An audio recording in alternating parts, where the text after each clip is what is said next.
So I'm actually very curious about like when you composing for television because I know like they shows film like out of order.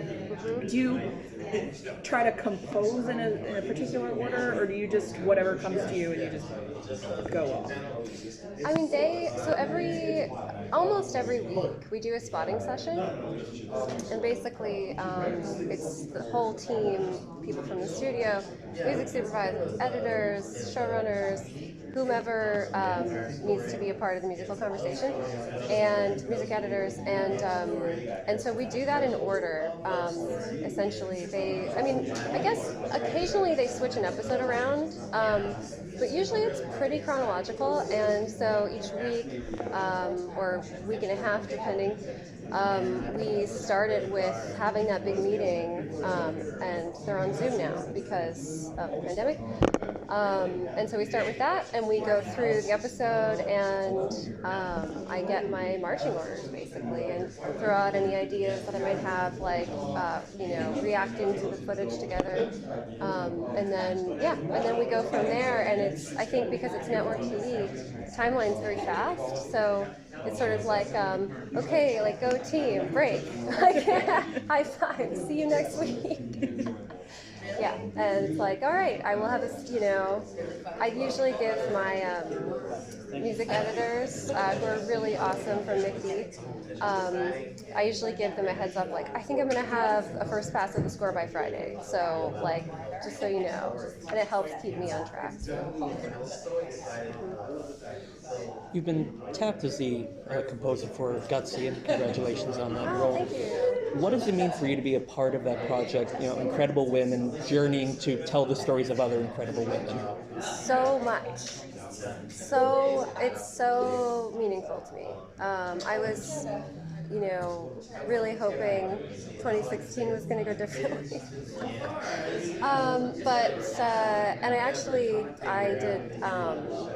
I worked in a call center for Hillary's campaign. When I could. I was working and stuff, but when that was happening, I was, popping out to do a few hours here and there to make calls and all that stuff. Just being able to, I think, help her have that positive influence is huge. There are so many super talented women behind the scenes of that show. The female directors are incredible. So being able to work with them was amazing. And they all had different, sounds that they were looking to get. So that was an interesting challenge because, you do one episode for one director and then you move to the next episode and that director would be like, I'm not really into strings, or I want to kind of do something more modern or whatever. So that was amazing. The women in the show, I guess I can't say anything about it specifically, probably, but the women in the show are a mix of women that you have heard of, but also tons of women that I was like, I am so glad they're getting this moment because they're doing amazing work in so many different vocations, and finally they're getting a little bit of a spotlight. So that's all super positive. To the degree that you're able to talk about, is there anyone who really took you back or surprised you? I actually think I'm not allowed to say anything. I know, I'm very NDA conscious. You should definitely watch it. It's great, and I think you're going to be. I think there's plenty to reveal. Go ahead. Okay, so sort of piggyback on something you said, because it's like each episode has a different director. They have a different idea of what they want it to sound like. Am I allowed to say that? Is that out there yet? Ooh, I don't know. I don't even know what I can say. Well, I'm not asking anything specific. It's Okay. just in general, like. Okay. We may have to double check that detail with Jana, because I'm like, Apple. Okay, well, I can skip that. But my general, like, it's more of a general question, and like, how often does like the director have an idea of what the score should be like, and you disagree with them? Oh, I don't typically disagree with directors. Too often, only because it depends. So on a show, it's a little bit different. So like for Fantasy Island or for Brittany Murphy, what happened to Brittany Murphy? You know, the directors, it's the directors who are weighing in, but also the studios and the showrunners and that sort of thing. And so you're taking in a lot of different ideas and you're sort of filtering them down and going like, okay, I think musically this is the answer. But like with a film, you know, the directors have a really specific vision. And it's like they've spent years sometimes, you know, making that vision happen. And so for me, I think of myself more as like a translator of their vision musically. And so I'm just trying to get to the truth. I think that's the most important thing for me when it comes to film scoring, is getting to the truth of it. It's sort of like, what is this really, musically? Yeah, and then usually we are in concert because, you know, that's what they want too. They want the thing that is unique and speaks only to what they've created, you know, as much as possible. That is my answer. I'm good at this. Between your work with the National Film Board of Canada and even your Instagram handle, you're refreshingly unabashed about being Canadian. Yeah. What for you is that Canadian identity, and how, if it does it come out in your work? I mean, I am Canadian, so that is part of my identity. I think there's some nice things in Canadian society that I think are great, and you know, as I get older, maybe I'm a little more proud of it, you know, because I'm like, well, you know, some of these things are really good. I think like any country or nationality or anything, you know, there's plenty of negative things in all of them, you know. So I'm definitely not, you know, like I don't know, it's not the biggest part of who I am, but I actually enjoy the stereotypes. I think it's fun, it's funny, it's like, we're always apologizing, yeah, I mean, yes. Apologizing, we're kind of like too nice, like I don't, like someone like just pushed me as I was walking, and I was like, I'm sorry, you know, and then I was just like, oh, and then in my mind I was like, what did I do?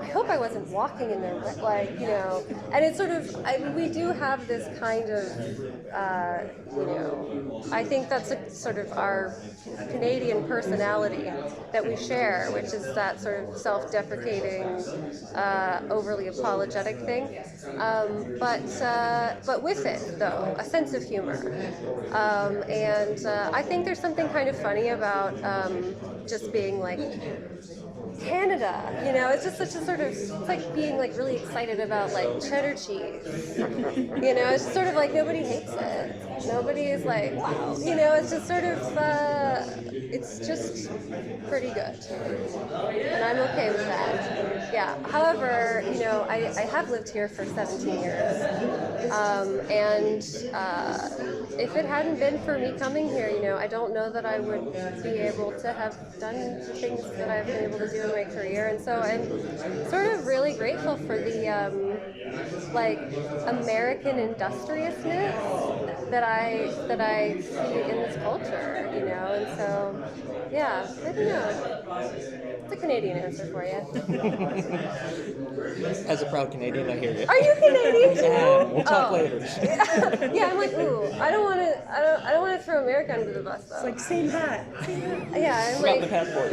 I like Canada, but not too much, but the right amount. One of the recent projects that you worked on, which you referenced earlier, is Fantasy Island. Yeah. For that project, how much did you go back and watch the old show, listen to the sound cues from that early rendition? I mean, when I first started pitching for the job, I watched all of it, and that was really important to me to be able to really understand where it was coming from originally. That being said, you know, this reboot is so updated and it's so different in awesome ways. So it influenced me in kind of being able to respect it, but it didn't really influence me that much in terms of the sound, because the sound needed to just be new. And however, the original theme, finds its way throughout the score. So it's in the main title theme, which I sang. And yeah, I sang it. I sang the main title theme. I just did and then it sort of, every time we're on the island, we're having an island moment. We're fulfilling a fantasy, or Rourke is, having a Rourke conversation with someone about their fantasy, or having a Rourke moment. There's these moments where you need to refer back to that theme to kind of ground you in that fantasy island world. So I bring it back as a leitmotif from time to time for the island, I would say. Yeah. So that's how I tip my hat to the original. I actually have, so this might seem like a silly question, but because you had mentioned on the panel that you really, that the subtlety and the acting choices that the actors make really inspires you. Do you ever get the opportunity to be on set, or do you only get to see? I wish. I wish, but you know what I like about being in my little dark cave and watching it is I like that I watch it and watch it and watch it, and the more I watch it, the more I get into it more deeply, and the more I notice things, and I think sometimes when you're in the moment, there's a lot of distractions. It's kind of like when you play a show. You play a show as a musician, you play a show, it sort of all happens like that, right? Whereas you and if you go to a show, you're that was awesome, you get a general impression, but you might not be able to go back and really remember every little special moment. Whereas if you're listening to a record, you might hear something, whoa, what's that? And stop it, go back, hold on, I gotta check this out again. And I feel I enjoy ruminating on good moments of an episode that I'm oh, the actor really brought something different, or something, another layer to that I didn't know was there when I was just reading the script, or so yeah, try to comment on those things musically and bring them out, bring out the special little things. You've spoken earlier about your appreciation for the music of Philip Glass, Max Richter, Bernard Herrmann. I was just curious, what makes a Genevieve Vincent score? What is your voice? Yeah, what a great question. I think it's personality. I think there's a quirkiness to my music that is there, whether or not I want it to be there. And I think the subtlety is there, in all of it. Little intricacies are something that I focus on. I'm very melodic in how I write, probably because I'm a singer. So I'm always coming from the perspective of the big idea of the melody and how that feels over something. But I'm pretty versatile, and I think that makes it a little bit trickier to kind of nail it down. I guess it's sort of if you take a genre and you put it in your own vernacular, it doesn't matter which genre it is, it's going to sound like you. It's, I think, being truthful to how you would do something and trying to sort of not emulate others in the way they would do something, but you might take influences on a texture or technique, but I think, you have to know your own voice. A lot of people can say the same thing and it sounds completely different each time.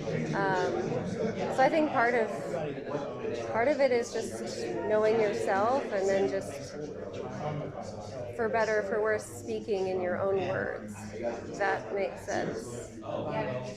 Vaguely.